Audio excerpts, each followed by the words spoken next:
This is a video reply to Punk Rock ABA, who did a video called Racism in Metal. And you can already tell by this super boring, cliche, globalist type of title that it's going to be super anti-white, and he's trying to cash in on the anti-white narratives being pushed by the left. So I just want to say that you're completely unoriginal and boring, dude. Like, it's 2022. Like, we've heard that a million times. Like, why don't you try, what would be punk rock in 2022 is to say something more balanced for once, saying something about all the hate that whites receive in different genres of music, for like rap, for instance. Why isn't Mike, your friend, talking about that sort of thing?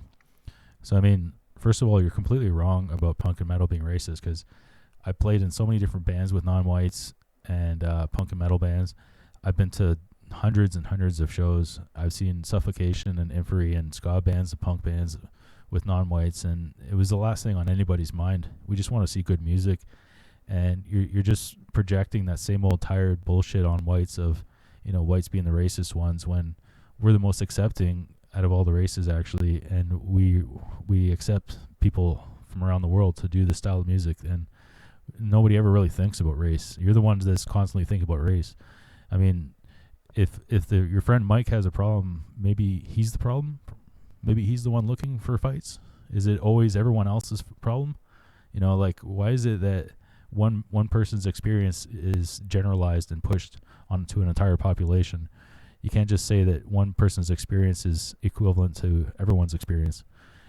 It's just super ignorant, and I just think that you should look at lyrics in punk rock that are anti-white and lyrics in rap that are anti-white if you're gonna take that racism route, and try to be more balanced. Just that would be a fresh and original take, is to say something that's generally positive towards everyone, and not just picking on whitey.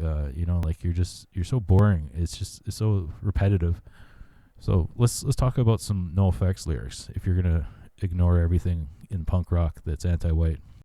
So I could pull up dozens and dozens of photos of bands with non-whites in them, and I could show you dozens and dozens of videos of mosh pits with all kinds of different people in them. You're just full of shit, dude, and you're just perpetuating this anti-white guilt narrative, and you're trying to cash in on this leftist agenda. So let's start off with some NoFX here, some classic anti-white lyrics here. So, don't call me white. If I replaced white with black or Mexican, you can't say that, right? That would be considered racist. But you can say whatever the fuck you want about whites for whatever reason. So this is all word salad, but the important part is right here. Don't call me white. It represents everything I hate. How is that not anti-white? And why are you not addressing this? Like, if you're going to be talking about racism and metal and punk, why aren't you talking about some of the anti-white lyrics and going on? Like, it's just, you have to be more balanced. You can't just like ignore the anti-white racism.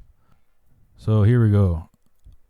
Again, if I replaced white man with black man or any other race, it doesn't matter. Insert Japanese, whatever you want. You can't say that, right? That would be considered prejudiced and racist or bigoted. But you can say whatever you want about white people, because we have to accept this collective guilt. That's how they control everybody, is like this collective guilt that they push on the people, and you're just trying to cash in on it.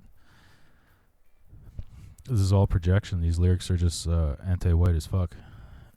You rape all my people. This is a terrible thing to say about an entire group of people. You can't just generalize it about an entire population when it's just the elites doing these things. And they're not even white. So this is The Bruise, and in my opinion, this is probably the most anti-white one.